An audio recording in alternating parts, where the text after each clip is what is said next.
Hello dear students, welcome back to Royce and Creations YouTube channel. So ಆತ್ಮೀಯ ವಿದ್ಯಾರ್ಥಿಗಳೇ, ಇಂದಿನ ಈ ವಿಡಿಯೋದಲ್ಲಿ 8ನೇ ತರಗತಿಯ SA2 ಪ್ರಶ್ನೆ ಪತ್ರಿಕೆನ ಅವುಗಳ ಸಂಪೂರ್ಣ ಉತ್ತರಗಳೊಂದಿಗೆ ವಿಶ್ಲೇಷಿಸೋಣ. ಯಾರೆಲ್ಲ ಮೊದಲ ಬಾರಿ ನಮ್ಮ ಚಾನಲ್ ನೋಡ್ತಾ ಇದ್ದೀರಾ, ಸಬ್ಸ್ಕ್ರೈಬ್ ಮಾಡಿ ಹಾಗೂ ನಿಮ್ಮ ಫ್ರೆಂಡ್ಸಿಗೆ ಶೇರ್ ಮಾಡಿ. ಸೊ ಈ ಒಂದು ವಿಡಿಯೋದಲ್ಲಿ ಮಕ್ಕಳ ಇಂಗ್ಲಿಷ್ ವಿಷಯ, ದ್ವಿತೀಯ ಭಾಷೆ ಇಂಗ್ಲಿಷ್ ವಿಷಯದ ಪ್ರಶ್ನೆ ಪತ್ರಿಕೆನ ನಾವು ಅವುಗಳ ಉತ್ತರಗಳೊಂದಿಗೆ ಡಿಸ್ಕಷನ್ ಮಾಡ್ತಾ ಇದ್ದೀವಿ. ಸೊ ಈಗ ಆಲ್ರೆಡಿ 8ಗೆ ಸಂಬಂಧಪಟ್ಟಂತೆ ಎಲ್ಲ ಮಾಡೆಲ್ ಕ್ವಶನ್ ಪೇಪರನ್ನು ಎಲ್ಲ ವಿಷಯಗಳಿಗೆ ನಾವು ಅಪ್ಲೋಡ್ ಮಾಡಿದ್ದೀವಿ. ಅದನ್ನು ನೋಡಿ ಅದರ ಉಪಯೋಗವನ್ನು ಪಡ್ಕೊಳ್ಳಿ ಅಂತ ಹೇಳ್ತಾ ಈ ವಿಡಿಯೋನ ಸ್ಟಾರ್ಟ್ ಮಾಡ್ತಾ ಇದ್ದೀನಿ. SA2 English 2024-25. ಸೊ ಒಟ್ಟಾಗಿ 40 ಮಾರ್ಕ್ಸಿಗೆ ಎಕ್ಸಾಮ್ಸ್ ಇರುತ್ತೆ. First main, choose the correct answers for the following. First question, choose the part of speech of the underlined word.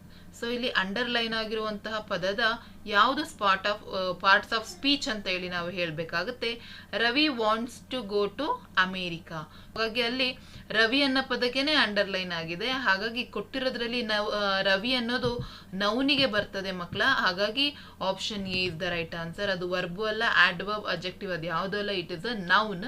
So option A is the right answer. Next second question, frame a question tag. So question tag ಅನ್ನ ಮಾಡ್ಲಿಕ್ಕೆ ಕೊಟ್ಟಿದ್ದಾರೆ. ಈ is a kind person.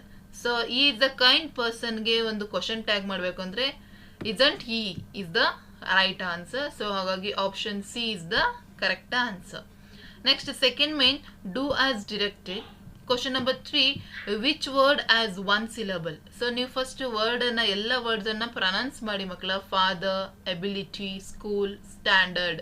So ಇವೆಲ್ಲವಕ್ಕೂ ನೀವು pronounce ಮಾಡಿದಾಗ ನಿಮಗೆ ಗೊತ್ತಾಗುತ್ತೆ school ಅನ್ನೋ ಪದದಲ್ಲಿ ಒಂದು ಸಿಲಬಲ್ ಇದೆ. ಹಾಗಾಗಿ option C is the school is the right answer. Next question number 4, right opposite word. Ramya is very strong but her sister Ranjita is. Opposite word ಸ್ಟ್ರಾಂಗಿಗೆ ವೀಕ್ ಆಗುತ್ತೆ. ಹಾಗಾಗಿ ನೀವು ವೀಕ್ ಅಂತ ಬರೆದ್ರೆ you will get a 1 marks. So ಸ್ಟ್ರಾಂಗಿಗೆ opposite word ಯಾವುದಾಗಿರುತ್ತೆ? Weak. Question number 5, fill in the blank with a correct article. A and the ಇದೆ. So ಇದರಲ್ಲಿ ಕರೆಕ್ಟ್ ಆರ್ಟಿಕಲ್ ಯಾವುದು ನೋಡಬೇಕು. This is dash book, this is a book. ಹಾಗಾಗಿ A is the right answer. So ನೀವಿಲ್ಲಿ A ಅಂತ ಬರಿಬೇಕು. Next question number 6, choose the correct collocative word. So ಇಲ್ಲಿ ನಮಗೆ ಕರೆಕ್ಟ್ ಆಗಿರೋ ಕೊಲಕೇಟಿವ್ ವರ್ಡ್ ಅನ್ನ ಸೆಲೆಕ್ಟ್ ಮಾಡಬೇಕು. ಇಲ್ಲಿ ಕಾರ್, ಸ್ಟ್ಯಾಂಡ್, ರೋಡ್, ಸಿಟಿ ಅಂತ ಇದೆ. ಸೊ ಇಲ್ಲಿ ಬಸ್ ಇದೆ. ಸೊ ಕರೆಕ್ಟ್ ಆಗಿರೋ ಕೊಲಕೇಟಿವ್ ಯಾವುದಪ್ಪ ಅಂತ ಹೇಳಿದ್ರೆ stand. Bus stand is the correct answer. So ಹಾಗಾಗಿ ಸ್ಟ್ಯಾಂಡ್ ಅಂತ ಹೇಳಿ ನೀವು ಸೆಲೆಕ್ಟ್ ಮಾಡಬೇಕು. Next third main, answer the following questions in 2-3 sentence each. So each questions carry 2 marks. Question number 7, what did Siddharth say to the bird. So dear swan, don't be afraid, I have come to you, please come and sit on arms. So ಈ ಮಾತನ್ನ ಅವನು ಬರ್ಡಿಗೆ ಹೇಳ್ತಾನೆ. Next question number 8, why was the king not able to give much time to the people of his kingdom. ಯಾಕೆ ಅವನು ಹೆಚ್ಚು ಸಮಯವನ್ನು ತನ್ನ ರಾಜ್ಯದ ಜನತೆಗೆ ಕೊಡಕ್ ಆಗ್ತಿರ್ಲಿಲ್ಲ ಅಂತ ಹೇಳಿದ್ರೆ, so every day the emperor spend many hours trying out new clothes, therefore he was not able to give much time to the business of his kingdom. ಅವನು ಪ್ರತಿದಿನ ಹೊಸ ಹೊಸ ಬಟ್ಟೆಗಳನ್ನು ಹಾಕ್ಲಿಕ್ಕೆ ಪ್ರಯತ್ನ ಮಾಡ್ತಾ ಇದ್ದ. ಹಾಗಾಗಿ ಅವನು ಹೆಚ್ಚು ಟೈಮನ್ನು ತನ್ನ ರಾಜ್ಯದ ಆಡಳಿತದಕ್ಕೆ ಅವನು ಕೊಡಲಿಕ್ಕೆ ಆಗ್ತಾ ಇರಲಿಲ್ಲ. Next question number 9, what do simple machine need to start work. So ಒಂದು ಸಿಂಪಲ್ ಮೆಷಿನ್ ಸ್ಟಾರ್ಟ್ ಆಗಬೇಕು ಅಂದರೆ ಏನು ಮಾಡಬೇಕು? Simple machine need some water, coal, oil to start working. So ಅದು ಒಂದು ಸ್ಟಾರ್ಟ್ ಆಗ್ಲಿಕ್ಕೆ ಒಂದು ಸಿಂಪಲ್ ಮೆಷಿನ್, ಅದಕ್ಕೆ ನೀರು ಬೇಕು, ಕೋಲ್ ಬೇಕು, ಮತ್ತೆ ಅದಕ್ಕೆ ಆಯಿಲ್ ಅವಶ್ಯಕತೆ ಇರುತ್ತೆ. Next question number 10, what was Luther Burbank goal in life. So ಅವನ ಆಂಬಿಷನ್ಸ್ ಏನಾಗಿರುತ್ತೆ, ಗೋಲ್ ಏನಾಗಿರುತ್ತೆ ಲೂಥರ್ ಬರ್ಬಾಂಗ್ಸ್ದು. So Luther Burbank's goal in life was to grow and grafting new variety of fruits and vegetables. ಅವನು ತನ್ನ ಜೀವನದ ಗುರಿ ಏನು ಅನ್ಕೊಂಡಿದ್ದ ಅಂದರೆ ಹೊಸ ಹೊಸ ಗಿಡಗಳನ್ನು ಮತ್ತು ಅದನ್ನು ವೆರೈಟಿ ಆಗಿರುವಂಥ ಫ್ರೂಟ್ಸ್, ವೆಜಿಟೇಬಲ್ಸ್ ಗಿಡಗಳನ್ನು ಬೆಳೆಸಬೇಕು ಅನ್ನೋದೇ ಅವನ ಉದ್ದೇಶವಾಗಿರ್ತದೆ, ಜೀವನದ ಗುರಿ ಆಗಿರ್ತದೆ. Next question number 11, why October 2 is special day in Indian history. Or ಅದಕ್ಕೆ ಒಂದು ಆಪ್ಷನ್ ಅನ್ನು ಕೊಟ್ಟು how did Valentina Tereshkova help her mother ಅಂತ ಹೇಳಿ ಕೊಟ್ಟಿದ್ದಾರೆ. ಸೊ ಯಾಕೆ October 2 is a great day? Because October 2 is the most important day in the history of India, because it is the birthday of two great sons of India. One is the father of our nation Mahatma Gandhi and other is Lal Bahadur Shastri. ಹಾಗಾಗಿ ಆ ದಿನವನ್ನು ನಾವು ಒಂದು ದೊಡ್ಡ celebration ಆಗಿ celebrate ಮಾಡ್ತೀವಿ. So ಅದಕ್ಕೆ option ಅನ್ನು ಕೊಟ್ಟಿದ್ದಾರೆ. So Valentina helped her mother by working in a tire factory and then at a textile mill. At the same time, she attended some classes at Yaroslavl. In 1960, she graduated from the trade school. So ಇದಿಷ್ಟು answers ಅನ್ನು ಬರೆದ್ರೆ ನಿಮಗೆ ಈ ಒಂದು main ಅಲ್ಲಿ 10 ಅಂಕಗಳು ಸಿಗ್ತದೆ. Next fourth main, read the following extracts and answer the questions that follows. So ಇಲ್ಲಿ 6 ಮಾರ್ಕ್ಸ್ ಬರ್ತದೆ, 2 RCಗಳಿದಾವೆ.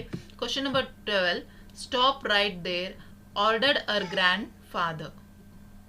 ಹೂ ಇಸ್ ದ ಸ್ಪೀಕರ್? ಸೊ ಯಾರು ಸ್ಪೀಕರ್ ಅಂತ ಹೇಳಿದ್ರೆ ಸಾಯಿ grand father RP Ranjipe is the speaker. Next, second question, who is he wanted to stop? So he wanted to stop Sai. Next, why he ordered like this? Because Sai stepped on a book in library. Next, question number 13, she stood at the crossing and waited long. Who was the speaker? So ಇಲ್ಲಿ speaker ಯಾರು? The poet is the speaker. Next, who was standing at crossing? So the mother or the old woman. Next, question number C, why was she standing at crossing? ಯಾಕೆ ಅಲ್ಲಿ ನಿಂತಿದ್ಲು? Because she was standing at the crossing to cross the road. Road ಅನ್ನ cross ಮಾಡ್ಲಿಕ್ಕೋಸ್ಕರ ಅಲ್ಲಿ ನಿಂತಿರ್ತಾರೆ. Next question number 5, write a paragraph by using the below information. So ಇಲ್ಲಿ ನಮಗೆ information ಕೊಟ್ಟಿದ್ದಾರೆ. So name Raghav. So ಇಲ್ಲಿ ಪ್ರೊಫೈಲ್ ರೈಟಿಂಗ್ ಅನ್ನ ಬರಿಬೇಕು ಮಕ್ಕಳ. ಪ್ಯಾರಾಗ್ರಾಫ್ ಅಲ್ಲಿ ಪ್ರೊಫೈಲ್ ಕೊಟ್ಟಿದ್ದಾರೆ ನೋಡಿ, ಡೇಟ್ ಆಫ್ ಬರ್ತ್, ಅವ್ರು ಹುಟ್ಟಿದ ಯಾವಾಗ, birth place, qualification, wife name and profession and hobbies. So ಇದಿಷ್ಟನ್ನ ನೀವು ಈ ಪ್ರೊಫೈಲ್ ರೈಟಿಂಗ್ ಅನ್ನ ಓದ್ಕೊಂಡು ಸೊ ಪ್ಯಾರಾಗ್ರಾಫ್ ಅನ್ನ ನೀವು ಇದಕ್ಕೆ ಬರಿಬೇಕು ಮಕ್ಕಳ. ಸೊ ಬರದೆ ಸಂಪೂರ್ಣವಾದ ಉತ್ತರ ಸಿಗುತ್ತೆ ನೋಡಿ. This is the profile of mister Raghav. His date of birth is April 4th, 1980. His birthplace is Gadag. His qualification is MA B.Ed. His wife name is Nirmala. His profession is the postmaster at the head post office in Davangere. His hobbies are singing and reading. So ಅಲ್ಲೇ ನಮಗೆ ಎಲ್ಲ close ಇರ್ತದೆ. ಆ profile ಅನ್ನ ನೋಡ್ಕೊಂಡ್ರೆ ಅದಕ್ಕೊಂದೊಂದಷ್ಟು sentences add ಮಾಡಿದ್ರೆ will get marks. Next 6th main, quote from memory. So ಇಲ್ಲಿ ನಮಗೆ 2 ಪೋಯಮ್ಸ್ಗಳನ್ನು ಕೊಟ್ಟಿದ್ದಾರೆ ಮಕ್ಕಳ. ಸೊ 2 ಪೋಯಮ್ಸ್ಗಳಿಗೂ ನೋಡಿ ಆನ್ಸರ್ಸ್ ಇಲ್ಲಿದೆ. ಆ ಪೋಯಮ್ ಅನ್ನ ಪ್ರಾಕ್ಟೀಸ್ ಅನ್ನ ಮಾಡ್ಕೊಳ್ಳಿ ಮಕ್ಕಳ. ಯಾವುದೇ ಗ್ರಾಮರ್ ಮಿಸ್ಟೇಕ್ಸ್ ಇಲ್ಲದೆ 4 ಲೈನನ್ನು ನೀವು ಸರಿಯಾಗಿ ಬರೆದ್ರೆ you will get 4 marks from that main. Next question number 7, 7th main, look at the picture and describe it in few sentence. So ಇಲ್ಲಿ ನಮಗೆ ಪಿಕ್ಚರ್ ಕಾಣಿಸ್ತಾ ಇದೆ ಮಕ್ಕಳ. ಸೊ ಮಕ್ಕಳು ಎಲ್ಲ ಆಟ ಆಡ್ತಾ ಇದ್ದಾರೆ. ಸೊ ಒಂದದು ಪಾರ್ಕ್ ಪ್ಲೇಸ್ ತರ ಇದೆ. ಸೊ ಅದನ್ನ ನೀವು ನೋಡ್ಕೊಂಡು ಬರಿಬೇಕು. A picture is worth 1000 word. This is a picture of a park. This is a beautiful picture. I like this picture. There are 4 kids in the park. A girl is skipping. 2 boys are building stands, castles, and a boy is on swing. All are very happy and enjoying in the park. So ಏನೂ ಗೊತ್ತಿಲ್ಲ ಅಂದರೆ ನೀವು ಇದಿಷ್ಟನ್ನು ಬರೆದ್ರೆ ಸಾಕು ಮಕ್ಕಳ. So 8th ಸ್ಟ್ಯಾಂಡರ್ಡ್ಗೆ. So you will get complete marks. And next 8th main, write the letter using information given below. So ಇಲ್ಲಿ ನಮಗೆ ಇನ್ಫಾರ್ಮೇಷನ್ ಕೊಟ್ಟಿದ್ದಾರೆ.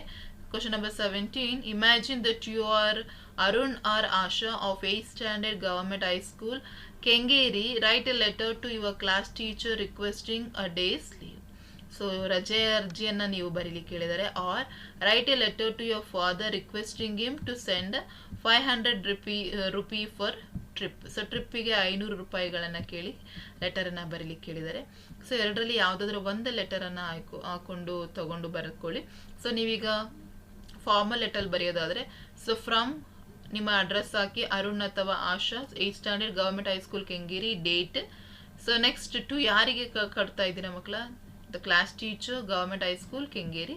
ಸೊ ರೆಸ್ಪೆಕ್ಟೆಡ್ ಸರ್ ಅಂತ ಬರೆದು next subject requesting for 1 day leave. As mentioned in the above subject, I am unable to attend the class 5/3/2025. I am going out of the station with my family. I am requesting you to kindly grant me 1 day leave ಅಂತ ಹೇಳಿ ಬರೆದು thank you ಅಂತ ಹಾಕಿ your faithfully Aruna ರಾಶ ಅಂತ ಇಷ್ಟು ಬರೆದ್ರೆ ನಿಮಗೆ marks ಸಿಗುತ್ತೆ. Next ನಿಮಗೆ ತಂದೆಗೆ ಒಂದು ಲೆಟರನ್ನು ಬರೀಲಿಕ್ಕೆ ಹೇಳಿದ್ದಾರೆ ಎಲ್ಲ ಮಕ್ಕಳ. ಸೊ ಇದನ್ನು ಸಹ ಈ ರೀತಿ ಪ್ರಾಕ್ಟೀಸ್ ಮಾಡ್ಕೊಳ್ಳಿ. ಇದಿಷ್ಟು ಬರೆದ್ರೆ ಸಾಕು, will get 5 marks from this main. So ಈ ಒಂದು ಮಾಡೆಲ್ ಕ್ವಶನ್ ಪೇಪರ್ ನಿಮಗೆ ಬಹಳ ಯೂಸ್ ಆಗಿದೆ ಮಕ್ಕಳ. ಸಂಪೂರ್ಣ ಉತ್ತರಗಳೊಂದಿಗೆ ನಾವು ವಿಶ್ಲೇಷಣೆ ಮಾಡಿದ್ದೇವೆ. ಸೊ ಮುಂದಿನ ವಿಡಿಯೋಗಳಲ್ಲಿ ಇನ್ನೂ ಉಳಿದಂತಹ ಸಬ್ಜೆಕ್ಟಿಗೆ ನಾವು ವಿಡಿಯೋಸ್ಗಳನ್ನು ನಿಮ್ಮ ಜೊತೆ ಶೇರ್ ಮಾಡ್ತೀವಿ ಅಂತ ಹೇಳ್ತಾ ಈ ವಿಡಿಯೋ ಎಂಡ್ ಮಾಡ್ತಾ ಇದ್ದೀನಿ. ಈ ವಿಡಿಯೋ ಇಷ್ಟ ಆದರೆ ಲೈಕ್ ಮಾಡಿ, ಶೇರ್ ಮಾಡಿ ಹಾಗೂ ಸಬ್ಸ್ಕ್ರೈಬ್ ಮಾಡೋದನ್ನು ಮರಿಬೇಡಿ. Thank you.